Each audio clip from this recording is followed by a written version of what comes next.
Dear students, अब हम पृष्ठीय रसायन में हमारा जो टॉपिक है पायस, कल मैंने पायस के बारे में बताया था। पायस या इमल्सन क्या होता है? वह कोलाइड विलयन जिसमें परिक्षिप्त प्रावस्था व परिक्षेपण माध्यम दोनों ही किस प्रकार के हों, दोनों ही द्रव अवस्था में हो, दोनों ही द्रव हो। और पायस या इमल्सन दो प्रकार के होते हैं, जलीय पायस और तेलीय पायस। जलीय पायस में तो जल है जो परिक्षेपण माध्यम होता है और परिक्षिप्त प्रावस्था तेल के कण होते हैं। तेलीय पायस में तेल आपका परिक्षेपण माध्यम होता है, जबकि जल है जो उसमें परिक्षिप्त प्रावस्था के रूप में उपस्थित होता है। मैंने बताया था, इनमें अंतर भी बताया था कि जलीय पायस की शानता कम होती है, चालकता अधिक होती है, जबकि तेलीय पायस की शानता अधिक और चालकता कम होती है। दोनों में पायसी कारक के रूप में भी अलग अलग पदार्थ मिलाए जाते हैं। ये कल मैंने इनके बारे में सब बता दिया था। अब अपन पायस के गुण धर्म पढ़ेंगे। पायस के गुण क्या क्या है?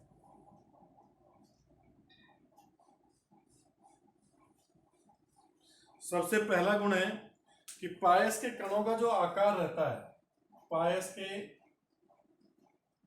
कणों का आकार, ये सोल के कणों से बड़ा होता है। कणों का आकार सोल के कणों से बड़ा होता है, बड़ा होता है। आकार सोल से बड़ा होने के कारण ये इजीली टिंडल प्रभाव और ब्राउनियन गति दोनों प्रदर्शित करते हैं। टिंडल प्रभाव भी प्रदर्शित करते हैं और ब्राउनियन गति भी। तो दूसरा गुण क्या हो गया? ये टिंडल इफेक्ट, टिंडल प्रभाव वह ब्राउनियन गति प्रदर्शित करते हैं, ब्राउनियन गति प्रदर्शित करते हैं।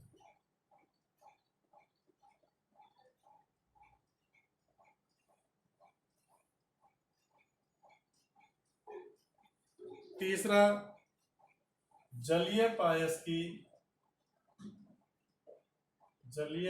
की शानता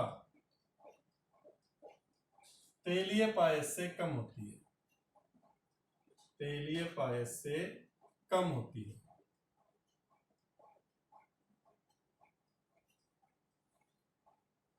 ये कल ही बता दिया था मैंने, अंतर बताया था। चौथा, जलीय पायस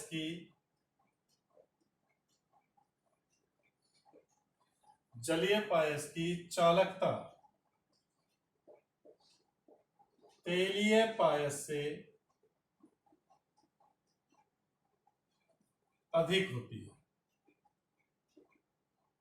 ये भी इनकी गुण ही है।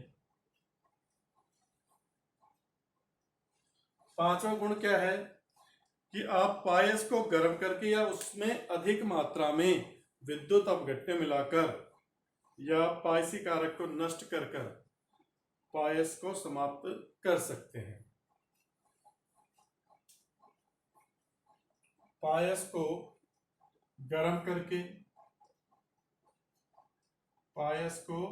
करके या अधिक मात्रा में विद्युत अपघट्य मिलाकर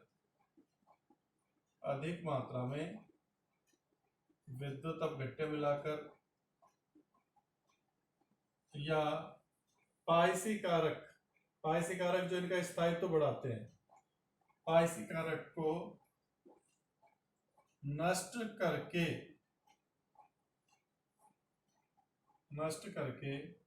पायस को समाप्त कर सकते हैं। ये प्रक्रिया कहलाती है विपायसीकरण। इस प्रक्रिया को ही क्या कहते हैं? विपायसीकरण। इस प्रक्रिया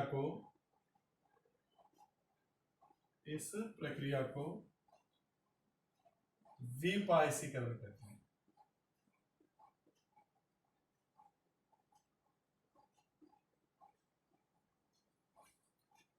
ठीक है भाई, तो ये आपके किसके गुण हो गए? पायस के गुण हो गए। ये किसके गुण हो गए? पायस के गुण।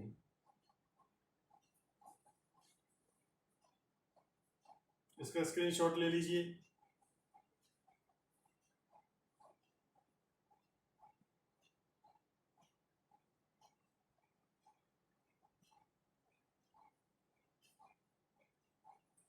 अच्छा, इसके अनुप्रयोग क्या क्या हैं?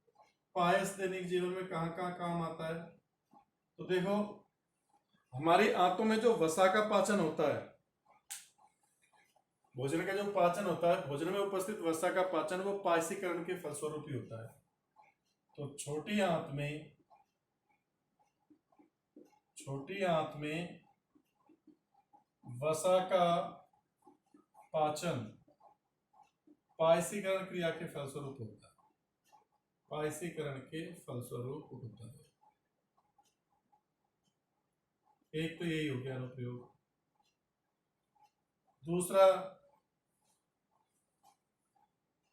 दूसरा क्या है कि विभिन्न प्रकार की दवाइयां या क्रीम या लोशन, मरहम बनाए जाते हैं, वो पायस ही होते हैं। विभिन्न प्रकार की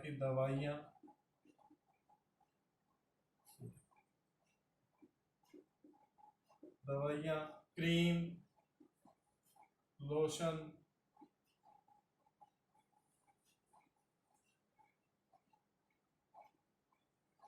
मरहम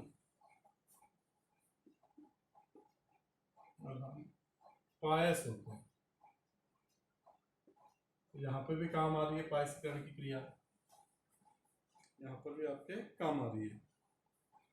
तीसरी चीज, झाग प्लवन विधि में भी काम आती है। झाग प्लवन विधि क्या है? ये सल्फाइड अयस्कों के सांद्रण की विधि है। झाग प्लवन विधि में फ्रोथ फ्लोटिंग मेसन, झाग प्लवन विधि में सल्फाइड अयस्कों के सांद्रण में काम आती है।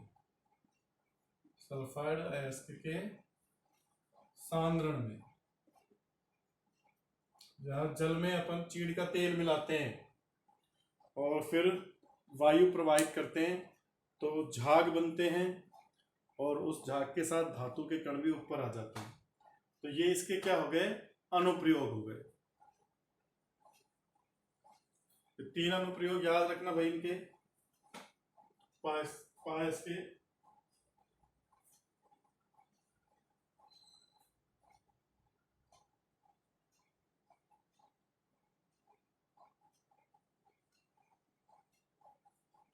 अब आता है पायस की पहचान। भाई पहचान कैसे की जाती है कि पायस कौन सा है? जलीय पायस है या तेलीय पायस है? अगला जो तो हमारा टॉपिक है वो है पायस की पहचान।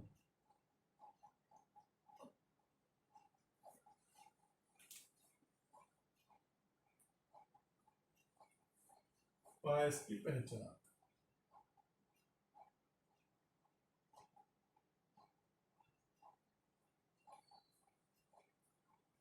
तो पायस की पहचान के लिए 4 विधियां काम में आती है। 4 विधियां।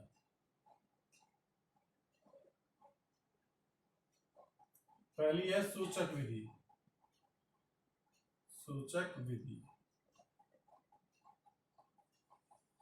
इसमें क्या है? एक ऐसा सूचक काम में लिया जाता है जो वसा या तेल में क्या हो? विलय हो। यदि इस सूचक को हम पायस में मिलाएं और पायस का रंग गहरा हो जाए तो पता लग जाता है कि वो तेलीय पायस है, और यदि पायस का रंग हल्का हो जाता है तो पता लग जाता है कि वो जलीय पायस है। तो सूचक विधि में ऐसा सूचक काम में लेते हैं जो वसा या तेल में विलय हो। जैसे सूडान थर्ड या फ्यूसिन, सूडान थर्ड या फ्यूसिन, इन सूचकों को पायस में मिलाया जाता है। यदि पायस का रंग गहरा हो रहा है, पायस का रंग गहरा होता है, तो सूचक मिलाने पर, सूचक मिलाने पर पायस का रंग गहरा होता है तो तेलीय पायस है, तेलीय पायस। और यदि रंग हल्का हो रहा है, हल्का होता है, तो जलीय पायस है। तो ये इसकी पहचान करने की पहली विधि हो गई सूचक विधि। सूचक के रूप में अपन सूडान थर्ड या फ्यूसिन सूचक को, इंडिकेटर को काम में लेते हैं। दूसरी विधि आती है आपकी तनुता विधि, तनुता डाइल्यूशन, तनुता विधि। इसमें अपन क्या करते हैं, दिए गए पायस की कुछ बूंदों को कांच की प्लेट पर रखते हैं और उसमें जल की 2 बूंद मिलाते हैं, जल की 1-2 बूंद मिलाते हैं और फिर उस मिश्रण को सूक्ष्मदर्शी से देखते हैं।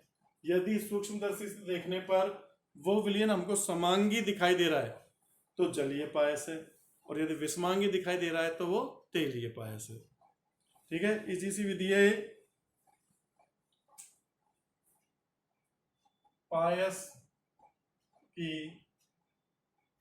अल्प मात्रा में पानी की 2 बूंद मिलाने पर सूक्ष्मदर्शी से देखते हैं, सूक्ष्मदर्शी से देखते हैं, देखते हैं। यदि समांगी विलयन दिखे, दिखे तो जलीय पायस होगा, जलीय पायस। और विषमांगी दिखता है तो, विषमांगी विलयन दिखे तो तेलीय पायस होगा, तेलीय पायस। आई चीज समझ में भाई। एक कांच की प्लेट पर थोड़ा सा वो पायस ले लो, उस पायस में 2-3 बूंद जल की मिलाओ, हिला के मिला दी, फिर उस विलयन को सूक्ष्मदर्शी से देखो और वो विलयन समांगी दिखाई दे रहा है, उसमें कोई अलग अलग परतें नहीं बन रही, तो वो जलीय पायस होगा। और अगर विषमांगी दिखाई दे रहा है तो वो तेलीय पायस होगा। तो ये इसकी क्या हो गई, दूसरी विधि, तनुता विधि। फिर आती है तीसरी विधि, चालकता विधि। ये आपको बता ही चुका मैं। यदि किसी पायस की चालकता कम है तो वो तेलीय पायस होगा, और पायस यदि चालकता अधिक है तो वो क्या होगा, जलीय पायस। विभिन्न विधियों से उनकी चालकता मापी जाती है। यदि चालकता का मान कम है, चालकता कम है, कम है तो तेलीय पायस, तेलीय पायस। और चालकता अधिक है तो जलीय पायस, अधिक है तो जलीय पायस। ठीक है भाई। यदि किसी पायस की चालकता कम आ रही है तो वो तेलीय पायस होगा, और चालकता अधिक है तो जलीय पायस होगा। इसके बाद अगला आता है चौथा, शांता विधि। ये भी आपको बता दी। जलीय पायस से उसकी शानता कम होती है अतः वो आसानी से बहेगा। जलीय पायस की शानता कम होने से, ऐसे आसानी से बहता है,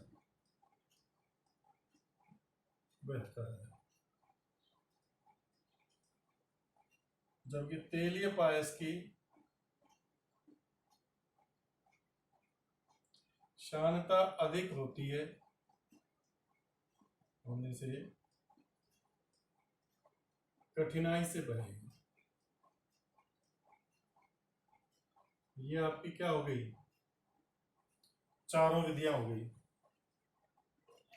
ये किसकी विधियां है, पायस की पहचान करने की विधियां हैं चारों, आप याद रख लेना।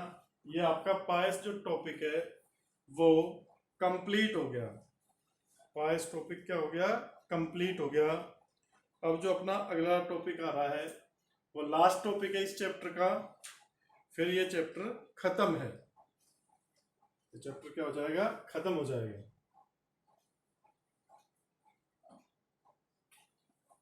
मैं डाल दूं भाई, इसका स्क्रीनशॉट ले लीजिए।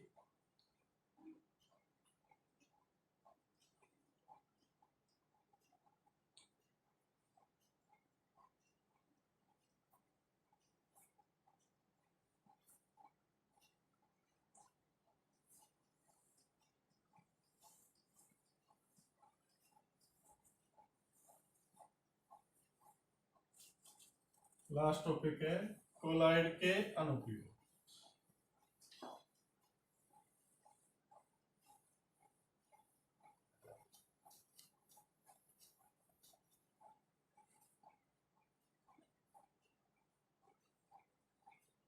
कोलाइड के अनुप्रयोग,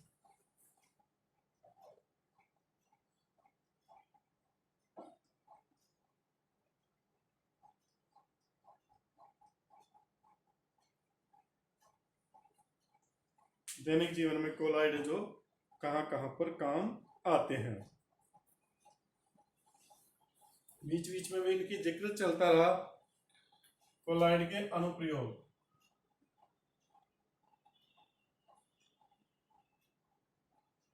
तो सबसे पहला है आकाश का नीला रंग दिखाई देना, आकाश का नीला रंग, आकाश का नीला रंग, इसके बारे में मैंने बता दिया था जब अपने टिंडल प्रभाव पढ़ा था कि वायुमंडल में उपस्थित जो धूल के कण रहते हैं उन धूल के कणों पर वो निलंबित है वायु में, वायु में तैर रहे हैं, वो एक तरह से कोलाइड कण है, और उनका उन पर प्रकाश पड़ता है तो उस प्रकाश का प्रकीर्णन हो जाता है धूल के कणों के द्वारा, तो इसके कारण आकाश का रंग नीला दिखाई देता है। धूल के कणों के द्वारा प्रकाश के प्रकीर्णन के फलस्वरूप, प्रकीर्णन के फलस्वरूप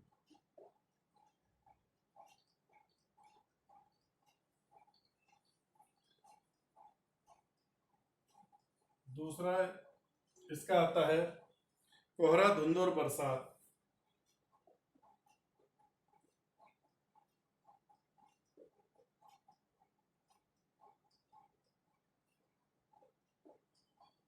वायुमंडल में उपस्थित जल वाष्प धूल के कणों के द्वारा मिलकर संघनित हो जाती है जिसके कारण कोहरा या धुंध बनती है।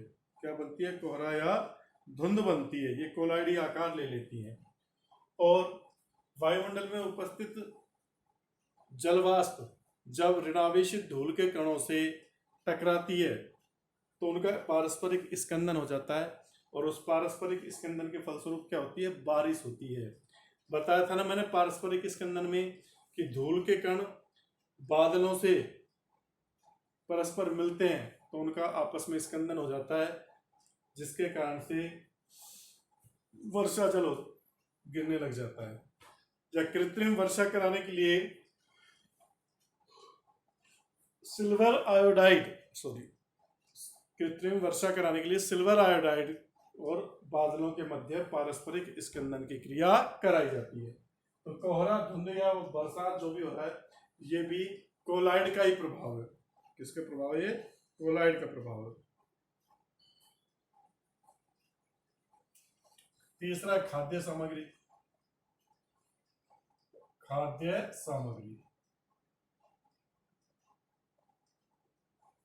तो जो आपके दूध, मक्खन, दूध, मक्खन, पनीर या विभिन्न मिठाई,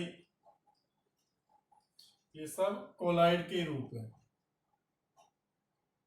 ये सारे के सारे किसके? कोलाइड के रूप में। रक्त का स्कंदन,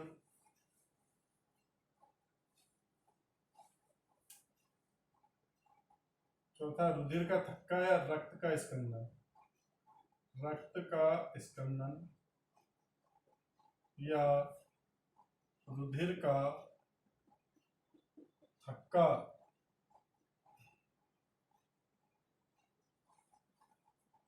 रुधिर में क्या होते हैं? एल्ब्यूमिनॉइड के ऋणावेशित कणों का जल में कोलाइड विलयन होता है। एल्ब्यूमिनॉइड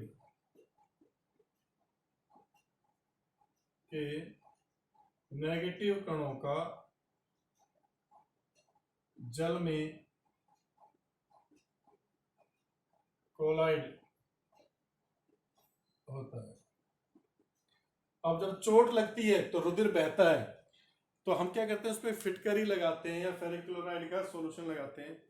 तो फिटकरी में जो Al+3 आयन रहते हैं, फिटकरी के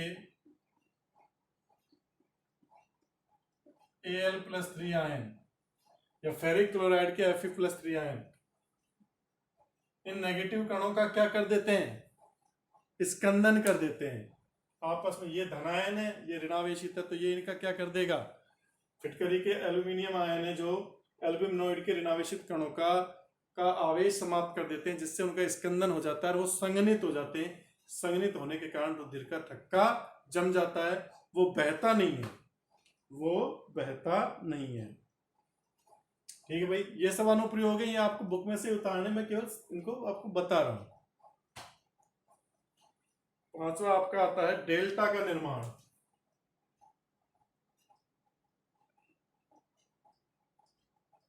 डेल्टा का निर्माण, तो जिस स्थान पर नदियां समुद्र में जाकर मिलती है, वहां पर एक तिकोनी सी आकृति बन जाती है, अलग ही वहां पर मिट्टी दिखाई देती है, उसी को अपन बोलते हैं डेल्टा। उसी को क्या कहा जाता है? डेल्टा कहा जाता है। भाई जैसे ये समुद्र है,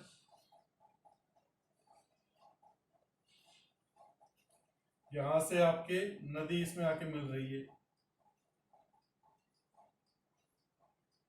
तो बीच में तिकोने आकार का ये डेल्टा सा बन जाता है, मिट्टी बन जाती है। मिट्टी और ये जब दिखाई देते हैं,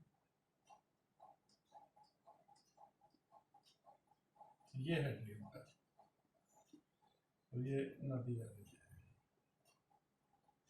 ये समुद्र, समुद्र, ये नदी।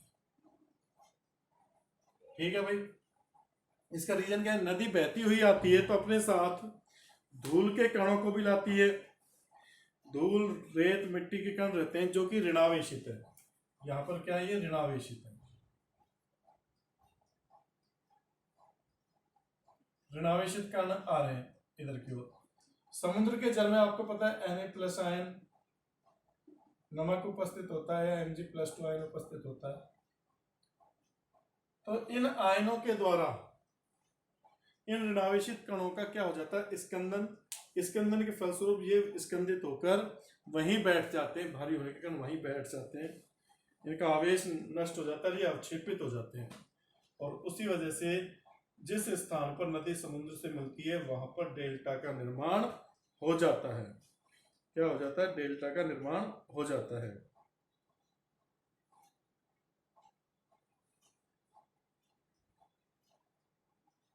ठीक है भाई, ये आपके डेल्टा का निर्माण हो गया। ये बेटा अगला देखते हैं टॉपिक।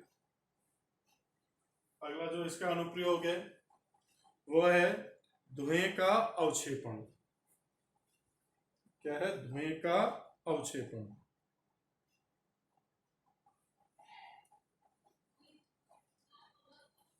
धुएं में से कार्बन के जो कण हैं उनको अलग करना। धुएं का अवक्षेपण क्या है? धुएं में से कार्बन के कणों को अलग करना।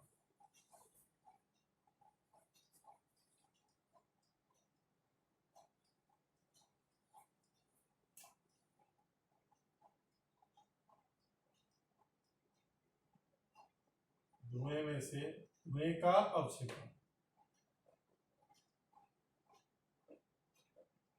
धुएं का अवक्षेपण किसे कहते हैं? धुएं में से कार्बन कणों को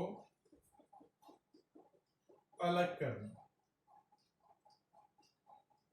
ये कैसे करते हैं हम? कि जो चिमनी रहती है आपकी, चिमनी जो रहती है,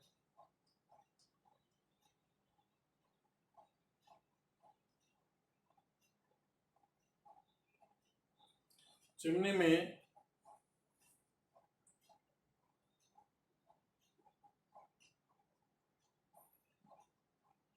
एक धनावेशित पिलर लगा देते हैं, धातु की धनावेशित धातु का गोला लगा देते हैं। क्या लगा देते हैं? धनावेशित धातु का गोला। यहां से उल्टे है, यहां से धुआं आता है। धुएं में जो कार्बन के कण होते हैं वो ऋणावेशित होते हैं। कार्बन के कणों पर कैसा आवेश है? ऋणावेश। और इस धातु के गोले के ऊपर कैसा आवेश है? धनावेश। तो ये धनावेश क्या करेगा? कार्बन के कणों का स्कंदन कर देगा, कार्बन के कणों पर उपस्थित आवेश को समाप्त कर देगा। ये धुआं आया, इसमें कार्बन है, कार्बन के कण जब इससे लगते हैं तो उन पर उपस्थित आवेश समाप्त हो जाता है, जिसके फलस्वरूप उनका स्कंदन हो जाता है और वो कार्बन के कण यहाँ नीचे गिर जाते हैं। कार्बन के कण क्या होते हैं? यहाँ नीचे गिर जाते हैं। अब प्योर वायु CO2 O2 गैसों का जो मिश्रण है वो यहाँ से बाहर निकल जाता है और ये कार्बन के कण क्या हो जाते हैं? नीचे गिर जाते हैं। तो वायु शुद्ध हो जाती है, एक तरह से ज्यादा प्रदूषित नहीं रहती।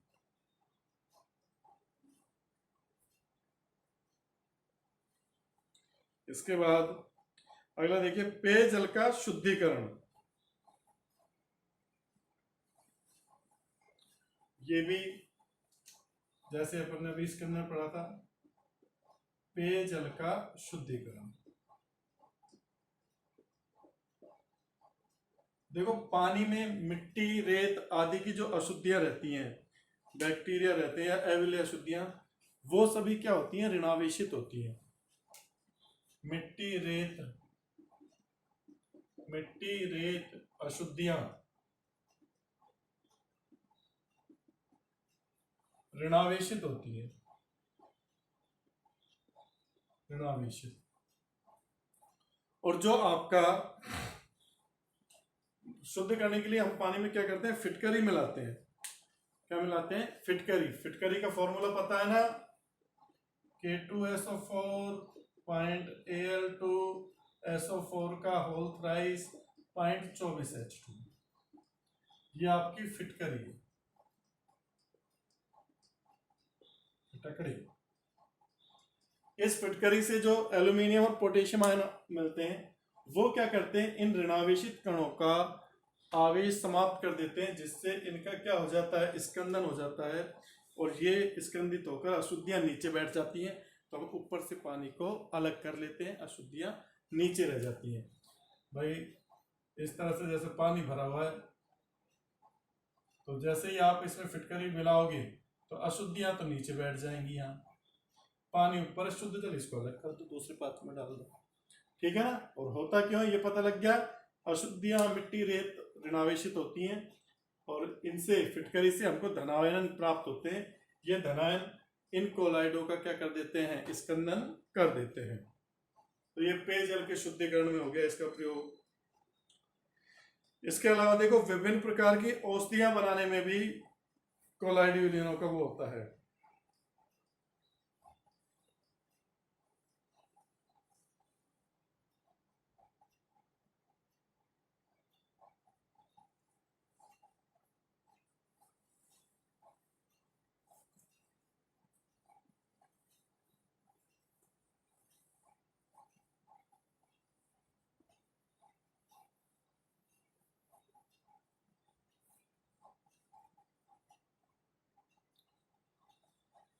अगला देखो अनुप्रयोग, ये 8वां कोलाइडी औषधियां। कोलाइडी औषधियां विभिन्न प्रकार की औषधियां हैं जो कोलाइडी अवस्था में रहती हैं। जैसे आपका मिल्क ऑफ मैग्नीशिया, MgOH का whole twice, milk of magnesia, magnesia ये एंटीएसिड के रूप में काम आता है, एंटीएसिड।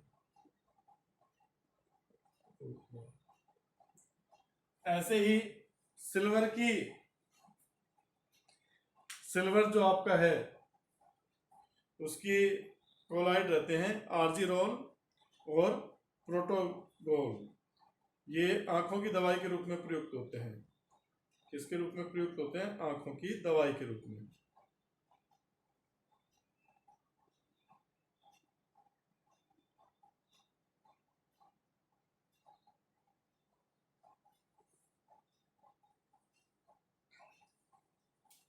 तो सिल्वर की आर्जिरोल व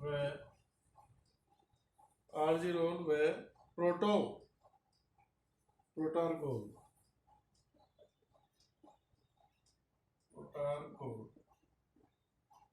आंख की दवाई है, आंखों की दवाई। और इसके अलावा एंटीमनी का जो कोलाइड विलियन रहता है वो कालाजार रोग के रूप में काम में आता है। एंटीमनी का कोलाइड कालाजार रोग में।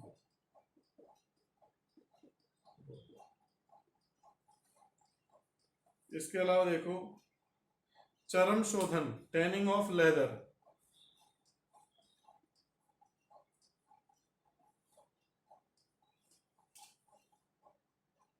चर्म शोधन में भी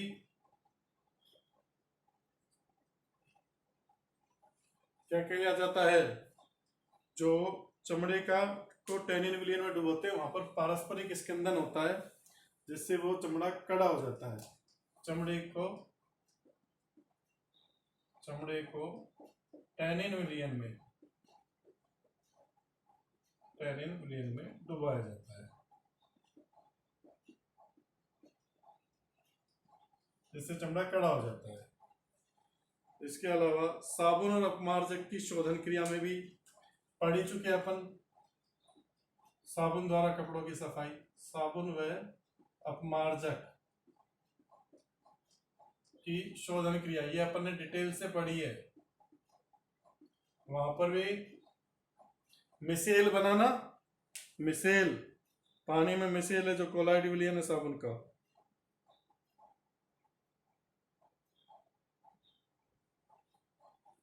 ठीक है भाई, कुछ फोटोग्राफी में भी काम आते हैं ये, फोटोग्राफी और वाहित मल विसर्जन में। तो ये आपको देख लेने हैं इसके अनुप्रयोग, वाहित मल विसर्जन।